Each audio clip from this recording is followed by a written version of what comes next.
এতক্ষণ ৭৮তম স্বাধীনতা দিবস উপলক্ষে বিদ্যালয়ের ছাত্রছাত্রী বৃন্দ দেশভক্তি গান নৃত্য পরিবেশন করেছেন। তার জন্য তারা খুব সুন্দর ভাবে করেছেন, খুব ভালো হয়েছে।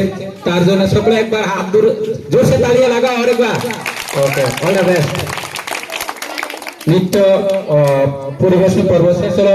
এখন এক মিনিট, তোমাদের মধ্যে কারোর কোনো অসুবিধা হচ্ছে না? কোন কিছু তো প্রবলেম? অনেক সময় ঠিক আছে, এক্ষুনি আমরা শেষ করে নেব অল্প আলোচনার মাধ্যমে। ওকে, সবাই আরামসে খারাপ দাও, ডোন্ট টক প্লিজ। ওকে, এখন আজকের দিনের গুরুত্ব এবং তাৎপর্য সম্পর্কে সংক্ষিপ্ত আকারে আলোচনা করবেন বিদ্যালয়ের প্রধান শিক্ষক মহাশয় রেসপেক্টেড বিমল চন্দ্র মহোদয়।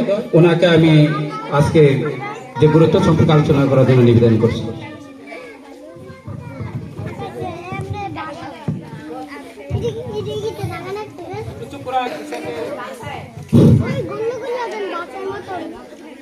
আজ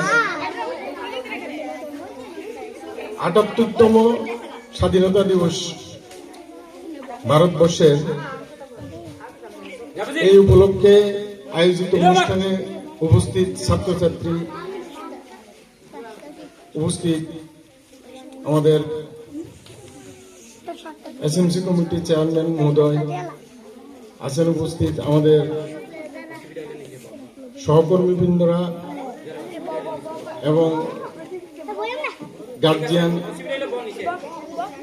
সবাইকে আমার আন্তরিক শুভেচ্ছা ভালোবাসা জানিয়ে আমি দু চারটি কথা বলছি। তো যা হোক, আমাদের দেশ প্রায় ২০০ বছর, ১৭৫৭ থেকে ১৯৪৭,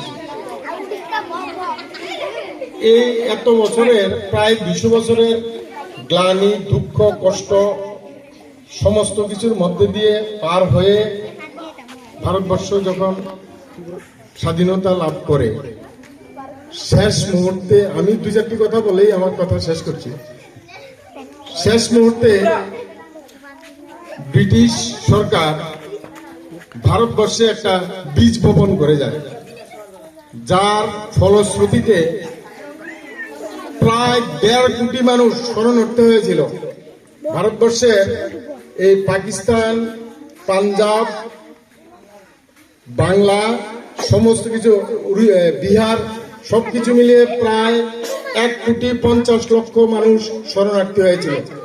আর ২.৫ লাখ থেকে ৫ লাখের মতো লোক নিহত হয়েছে, ২.৫ লক্ষ থেকে ৫ লাখের মতো।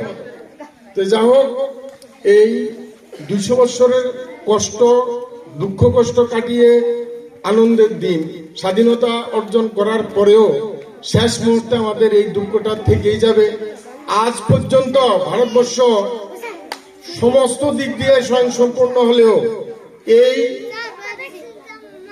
এই যে বীজ পাকিস্তানের সঙ্গে তথা এখন বাংলাদেশের যে অবস্থা, সমস্ত কিছু মিলিয়ে এই প্রতিরক্ষা খাতে ভারতবর্ষের বেশিরভাগ উন্নয়নের